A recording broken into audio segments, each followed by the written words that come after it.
Hi hello नमस्कार, मी सुजाता मगरे तुम्हा सर्वांचं पुन्हा एकदा स्वागत करते माझ्या एका मिनी ब्लॉगमध्ये। आज सकाळीच माझं पार्सल आलं होतं आणि खरं सांगू का, एवढी महागाची वस्तू पहिल्यांदाच मी मागवण्याची हिम्मत केली होती। आता ती वस्तू कोणती आहे त्याआधी तुम्ही बघू शकता की इथे ना पिल्लूचे प्रिपरेटिव्ह लीव्ज आहेत, म्हणजे त्याला सुट्ट्या लागलेल्या आहेत। त्यामुळे जेव्हाही पार्सल येतं तेव्हा तो पार्सल घेण्यासाठी रस्त्यावर आधीच जाऊन उभं टाकतो की ते पार्सल फक्त माझ्याच हातात भेटलं पाहिजे आणि त्याला जे आहे ना फोडण्याचं काम पण त्याचंच असते। त्यामुळे मी काही त्याला म्हणत नाही, म्हटलं बाबा तू फोड। तोपर्यंत इथे माझी नाश्त्याची तयारी चालू होती। इडलं बॅटर माझ्याकडे शिल्लक होतं। आता परत इडली खाऊन कंटाळा आला होता, म्हणून म्हटलं आज काहीतरी वेगळं बनवावं, म्हणूनच हा आप्याचा प्लॅन बनवला होता।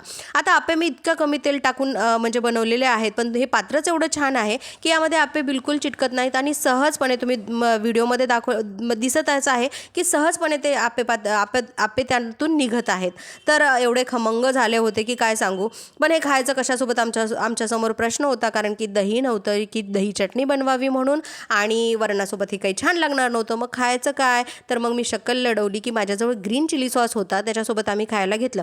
पण पिल्लूला ते नुसतेच खायला आवडले, ग्रीन चिली सॉस लावून त्याने काही खाल्ले नाही। पण मी मात्र चिली सॉससोबतच खाल्ले, कारण ते मला चटपटीत वाटलं आणि छान पण वाटलं। आता पार्सलमध्ये काय आलं ते तुम्हाला दाखवते। पहिल्यांदाच मी एवढी महाग वस्तू मागवली होती, म्हणजे नेल पॉलिश, कारण की ही मला ना म्हणजे जवळपास 150ला पडली आणि एवढा शेड मला आवडला की नाही, हा बऱ्याच दिवसापासून डोक्यामध्ये होतं की हे शेड मागवायचं। फायनली मी तो मागवला आणि हाताला लावून पण पाहिला नखांना।